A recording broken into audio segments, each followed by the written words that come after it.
Hey everyone, welcome to the Danny and the Lion's Den channel. If this is your first time here, welcome. We're so excited that you took an opportunity to check out this video. Don't forget to hit that subscribe button if you are new here. I always give out new content whenever things come out, like example, like the movie we're going to talk about today. So if you are new here, I'd love to have you stay connected, hit that bell so that way you can know whenever there's a new video. So today we're going to talk about the Barbie movie. Oh my goodness. Okay. So this movie is steeped in pure Gnosticism, pure, Agenda 2030 agenda, essentially. So we're going to go over some of that today.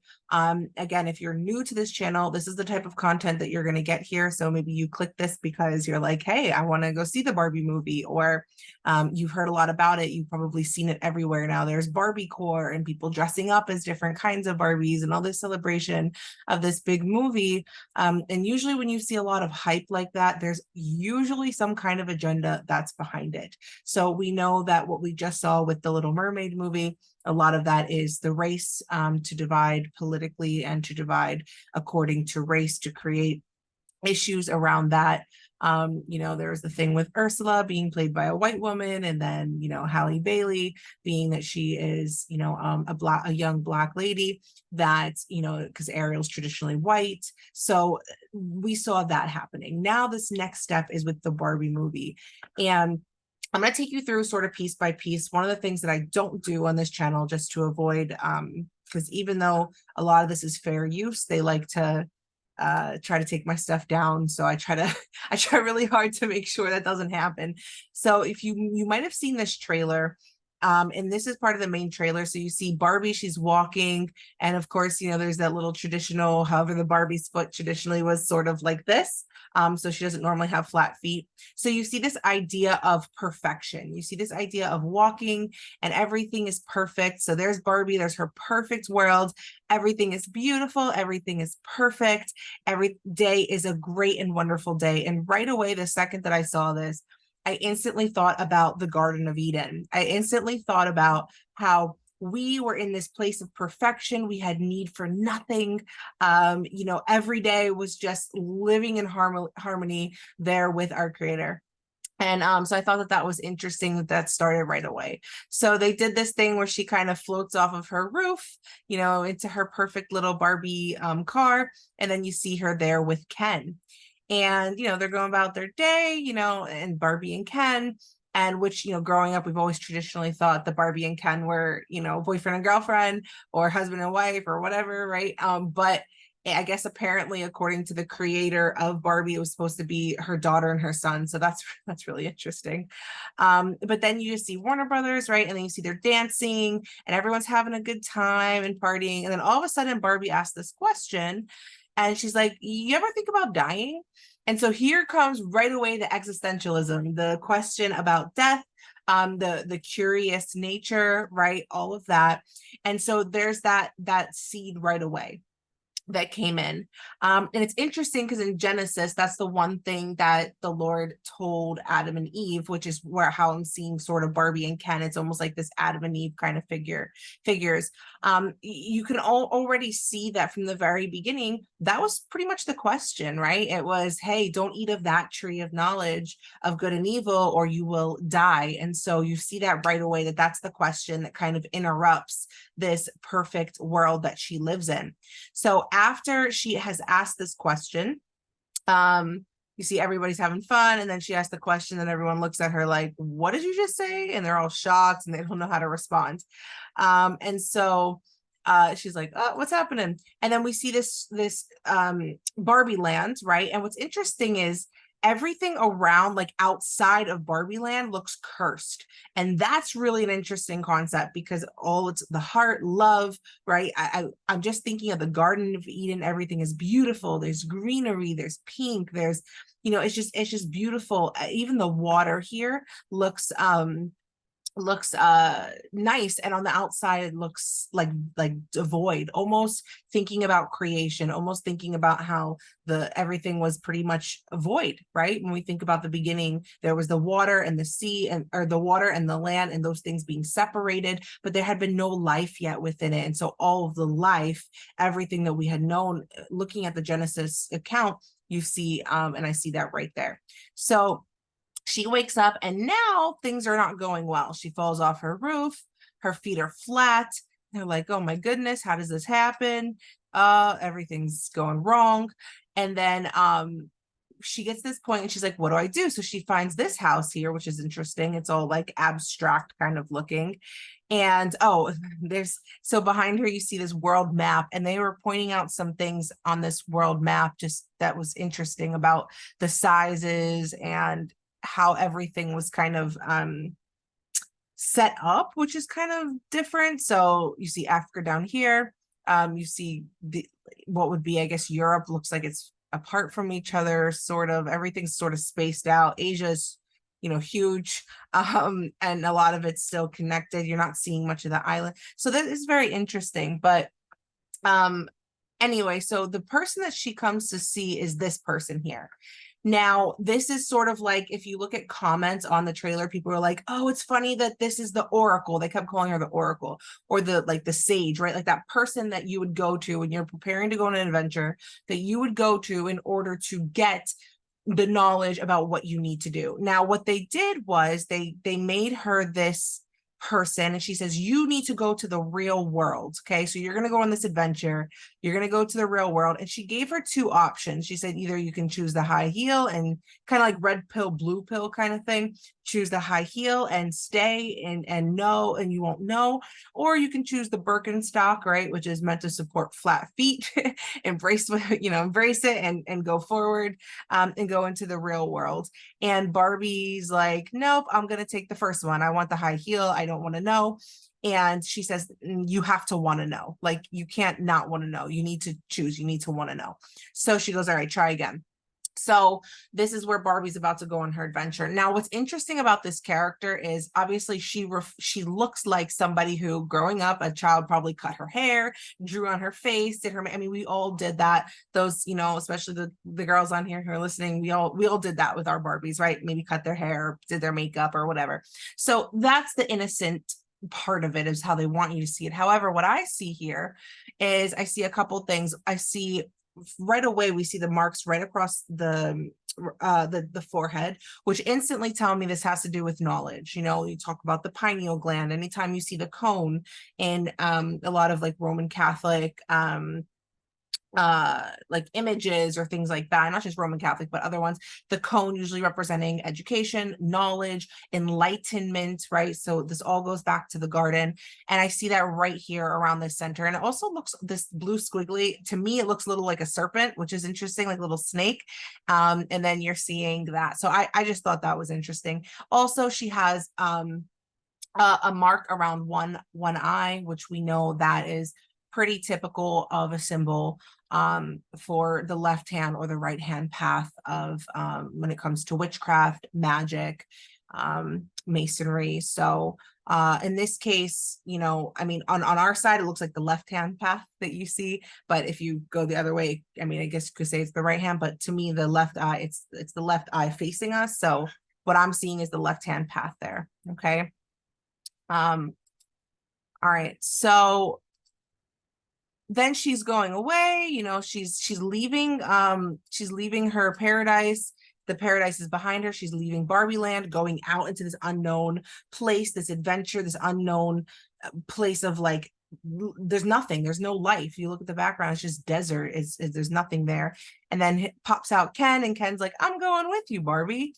And I'm going to talk more about the Ken Barbie relationship in a little bit, but they're going, and then they're giving adages to all the things that they've done, all these types of like going through these different lands and everything. And then you start to see them in the real world, and now their perfection is not good, right? They're not perfect anymore. One of them, some guy, violates Barbie and she punches him. And then now, you just see the trailer, and then she's in the police station, So very interesting. Then what I see here is I don't fully know what's happening. My guess, though, what I see is I see some Kens here, Ken, and then I see a Barbie here, and this looks like a court system. And I see a lot of celebration and a lot of pink. Now I'm going to come to this in a minute when we look at some of the characters, but we can already see that there's something here. And then the president here, again, going back to the identity politics, it's a Black female. This is all adding in all of those current agendas. Now, when we get to the suits, they call them the suits. These are like the boring, stuffy, like these are the executives that run Barbie, Mattel, you know, that whole thing. And you see this guy here, he only has the pink chair. In the back, it says Warner Brothers Discovery. That's interesting. But they're in this, everything's black, and they're all men, and I'm pretty sure they're all white men actually, so that should give you another layer. But you know, they're all there, and she's trying to uncover what is the truth. Oh, and then there's this one woman who's an executive as well, and I don't know fully what's going to happen with that. My guess story arc line is that she's going to change or turn on them or something. That's typically what happens in these kind of Gnostic like films. Or that like by the end of this, Barbie Land's going to be corrupted essentially, or everyone's going to be embracing their differences. And that's pretty typical for Gnostic films. But here you see them getting checked, right? If you hate Barbie, if you love Barbie, it's for you. She's in front of all these girls, and these girls are like, no. So you have this picture of femininity, you know, traditional, obviously overt femininity. Here's this blonde, you know, very beautiful white female that's in front of you with pink, which is very traditional of like this idea of this type of femininity is frowned upon, looked down on, like dumb blonde kind of thing. Like that's the image that's being reinforced. And you see all these girls that are like, we stopped playing with Barbies when we were 5. Like that's not cool. And they're all wearing black. That's also very interesting. So you have to understand that all these things are intentional choices. What you're seeing is they're trying to redefine what it means to be feminine, what it means to be a woman. We see this again, and then we see later here, Barbie's running away from the people at Mattel as she's learning the truth again. And then, yeah. So by the end of it, we just see Ken asking to perform a surgery or to do something, looking for a doctor, which is kind of interesting, especially that he's asking what he's asking for. But let's get into this a little bit. By the way, at the end of it, it says, "I'm a Barbie girl in a Barbie world. It's Barbie if you're still in doubt." And then at the end, it's like, "Make your own kind of music" was the song. It was like, "Make your own kind of music." That was the song. Now, I want to get into why that's significant in a moment here, because it is very significant to play that specifically. And we're going to go deeper into each of these agendas so you can truly understand it. I don't think you should take your kids to see this movie at all. Again, these are all subtle seeds that are planted until eventually and come forward, and you're wondering why kids are thinking a certain way. Greta Gerwig, her religion, she was raised as a Unitarian Universalist, so pretty much anything goes. It would explain why so much of this is steeped in Gnosticism. Greta Gerwig, again, is the one who is directing Barbie, and she did go to a Catholic school in Sacramento, and graduated in 2002, but she described herself as an intense child. She says she is a feminist, and she's whose characters are curious, transgressive, and rebel against their restrictive circumstances. So again, that's what you see with Barbie, this rebellion against like her creator at Mattel. Again, it's rebelling, it's finding the knowledge, finding the truth, running away from that, breaking away from the chains or the lies of this perfected world that we are part of. Like this is all, again, going back to the garden, the same thing. When Adam and Eve rebelled, for the Gnostics, that's a good thing to them, that they got enlightened in knowledge and that they're going to ascend to godhood. This is all a part of what they believe and what is also being reinforced here in this movie. Okay, and so that's a little bit about Greta Gerwig. And Now at the end, like I said, of that trailer, it said, make your own kind of music. Now I know a lot of you don't want to agree with this, and that's fine, but it's the truth. Music plays a very big role spiritually. Okay. There's even this thing called the Devil's Trill Sonata, this idea that there's a melody, there's a certain well, I guess in this case, you can say how Megadeth's Dave Mustaine talks about the tritone, that the devil's tritone. I'm going to play this briefly, and then I'll. This lie he's ever told was convincing people he doesn't exist. And you know, you see people, they think that he's like red. He's got a goatee and a ponytail and stuff like that. He doesn't. He's very beautiful. He's an angel. Why would he look like some monster? He's capable of looking just like you. He could be in this room right now. We wouldn't know it. That's a scary thought. It's a very scary thought. Mustaine is currently on tour in Europe with what's called the Big Four. His current music is infused with the power of the devil. In some cases, yes, and not. So he asks if the music is infused with the power of the devil. He says it's in some cases, yes. And there's a lot more that I'm going to do a video on this to get into, but I want you to listen. In all cases, because you've got great heavy metal bands that believe in God and glorify Him. We pray every night before we go on stage. That sounds great. For a 50-year-old man, it feels pretty damn good. He shows me a chord progression called the tritone, also known as the devil's interval. The devil's tritone is made up of these three notes, and this note right here drops down one. So it goes. So listen to the difference. It just sounds evil, doesn't it? It sounds dark. Which is why the progression is used so frequently in death metal. Mustaine.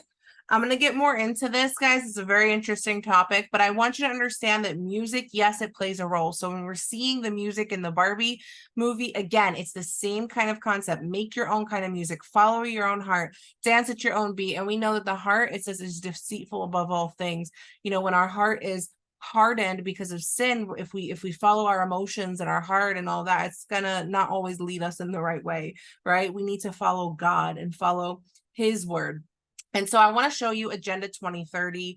I'm going to read a piece to you in order for you to understand everything that's going on in the trailer and the other things I'm going to show you. You need to understand this. So I'm going to also post this link. Again, you guys can do your own research, but this is according to the United Nations. This is their .org site, but this is their agenda. And part of the agenda also has to do with reducing the population. I believe it's like 90% by a certain time in order to usher in what they're calling this, you know, sustainable development, getting rid of poverty, you know, so this is basically what they're claiming the goals are, and it sounds good on the outside, but it's not.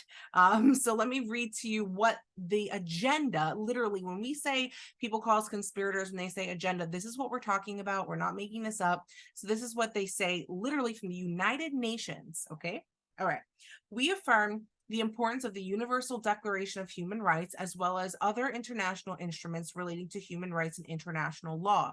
We emphasize the responsibilities of all states in conformity with the Charter of the United Nations to respect, protect, and promote human rights and fundamental freedoms for all without distinction of any kind as to race, color, sex, language, religion, political or other opinion, national or social origin, property, birth, disability, or other status. Now, in my book, Faith Crushed in the Classroom, it talks about how this is an absolute lie, flat out lie, because that is valid for secular humanism. That does not count if you're a Christian, but secular humanists, yes, that's what the religion that is promoted is.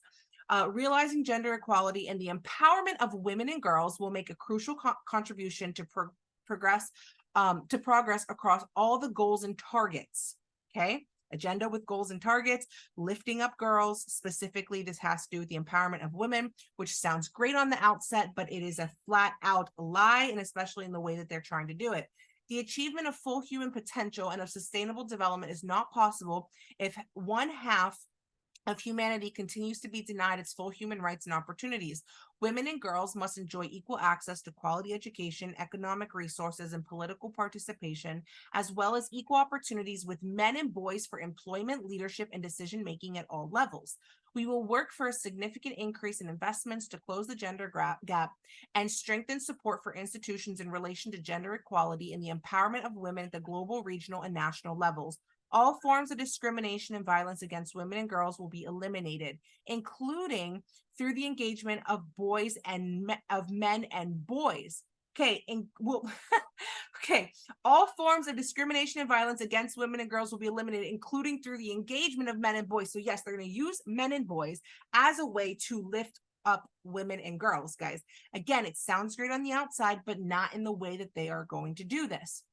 Now, they're doing this by convincing young girls that they should not be mothers, that abortion is the best choice for them. I'm going to get into all of that, but I want you to stay with me, okay?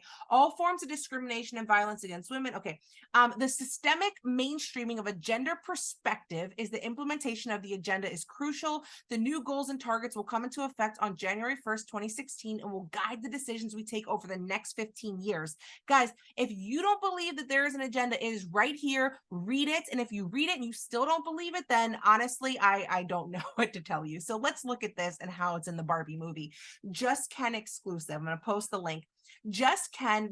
Now, I'm going to give you a spoiler. If you, despite what I'm telling you, still want to go see the Barbie movie, here's a spoiler. Don't keep watching because I'm going to ruin it for you.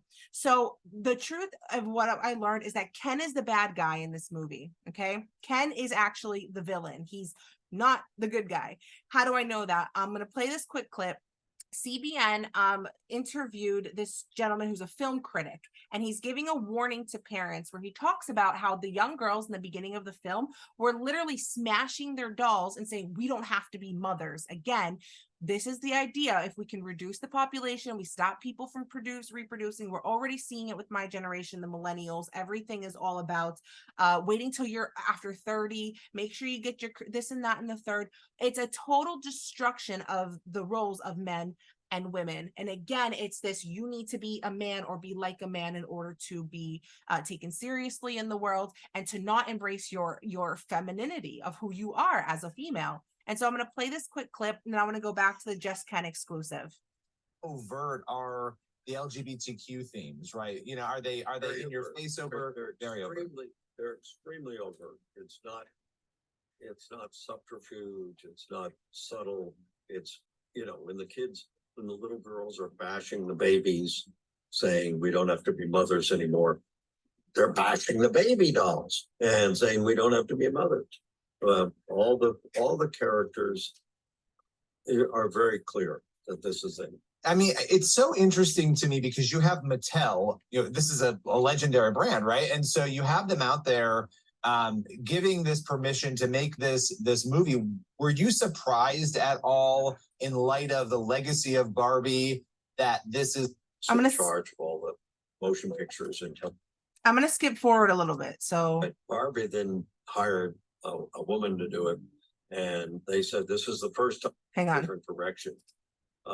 You have, you know, Target and all this. I'm heard about the fact that Greta, This is about Greta, but let me. they were friends, and they kept wanting to change the plot. They didn't want to have Aslan resurrect. question two is, you know, what will C.S. Lewis's estate if they haven't? He pulled the rights from. So this is somebody about else. C.S. Lewis, but there's a point where it talks about Ken. And that's what I'm trying to You find. mentioned a number of the businesses. How many reactions have we seen to this? And again, I would just add, He's trying to remove them from all that.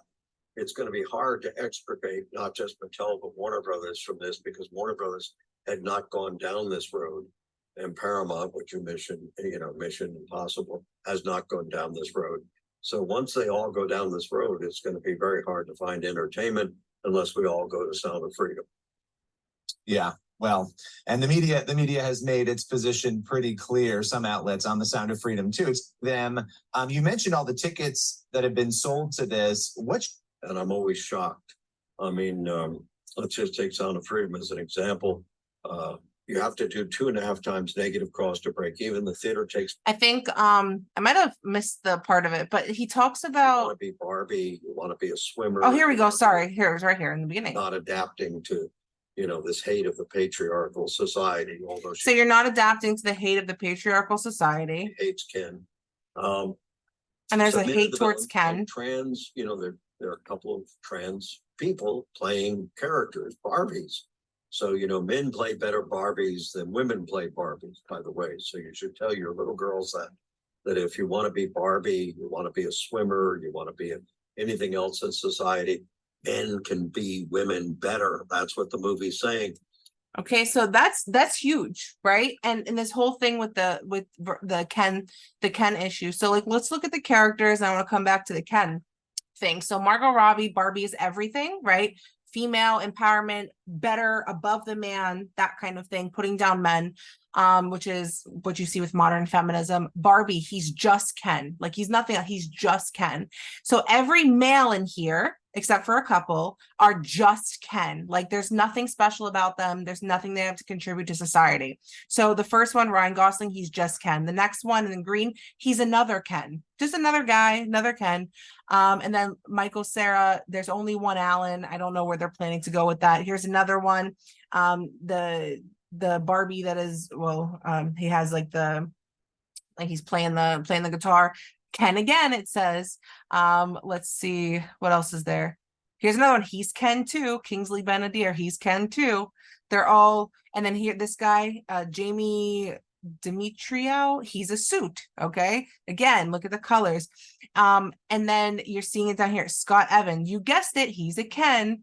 And then Connor Swindles, he's like an intern or something. Like, nothing special about them, right? They don't do anything. They're useless. That's basically the message that's being sent.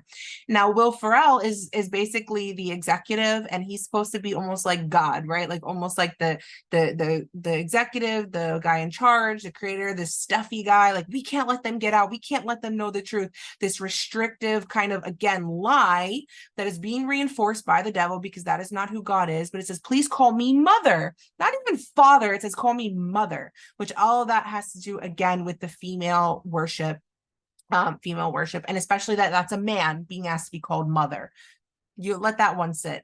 So let's look at the women. Again, Margot Robbie, traditional, what has been celebrated in the United States as, beauty. That's the image that most people get. And then Issa Rae, she's the Barbie. This Barbie is president, right? All high positions. They basically don't need the men. So she's a Black female president, again, all with identity politics. Emma Mackey, this Barbie has a Nobel Prize in physics. Again, something you would think traditionally being a male thing. Now, remember what I read to you about the Agenda 2030. Here it is right here, putting women in all of these positions.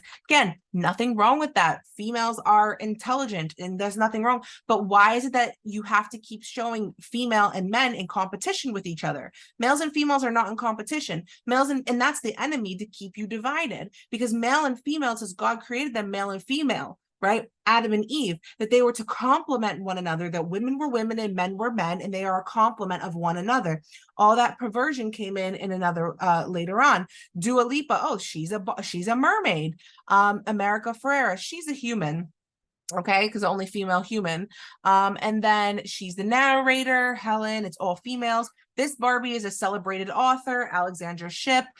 Nicola Coughlan, this Barbie is a diplomat. Guys, again, in every sector, government, the doctors, everyone. This Barbie has a Pulitzer, right? Do you see? And then, oh, you see how bland the pregnant Barbie? She's Midge. Yeah, she's just Midge. That's who she's Midge, right? If you want to be pregnant, you want to have kids, and that's what you want to do, you want to stay at home, like, nah, you're like, we're not going to put you down. Why? Because they don't want you to procreate, because the devil hates life. He hates babies. He hates anything made in the image of God. So let's stop that. Kate McKinnon, again, this Barbie's always in the splits. This is like that oracle, the one that's been there. She knows, she has the knowledge. She went out, she saw the whole thing. She has the knowledge. Again, she's also human. This Barbie's a Supreme Court justice. Again, this Barbie is a doctor. Interesting that the trans Barbie is a doctor. The trans actor is a doctor. That's an interesting piece too, right? Why? I don't know. Maybe something that has to do with gender reassignment surgery. and all the Kens. And then finally, this Barbie is a lawyer. So in all of the things that have to do with high level, you would think types of positions, again, they're all the females, and all the men in this movie are just there and basically a sore on Barbie land. Okay. And then you're seeing this with the Just Ken. This just came out. He's like, Barbie, I'm nothing without you. I need you. And then you see him kind of embracing this other life where he's like wearing, like, you know, like he looks like he's going into a rock band, and look, he's got this look like no one knows how hard I've tried. What am I worth? Who am I? And so he's basically, again, set up to be more of the villain here. And it's interesting as well because in this part you see there's like a musical number, and then they're going, here you go, and it's like love, but you see, look, they're all dressed in black, and it's male female, and you see the male female, they're dancing with one another. Again, this is all the transgenderism, the blue pink, this is all of that, and you're seeing that here, and all throughout the movie.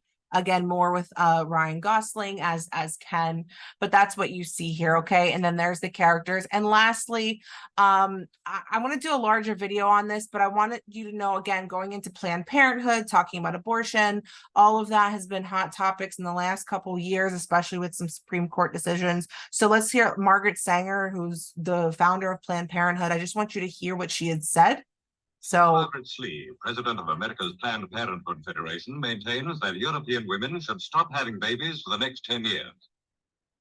But Mrs. Slee, in this country, having babies is the only thing left which is both unrationed and untaxed. You think we really ought to stop? Well, I suppose a subject like that is really so personal that it's entirely up to the parents to decide. But from my view, I believe that there should be no more babies.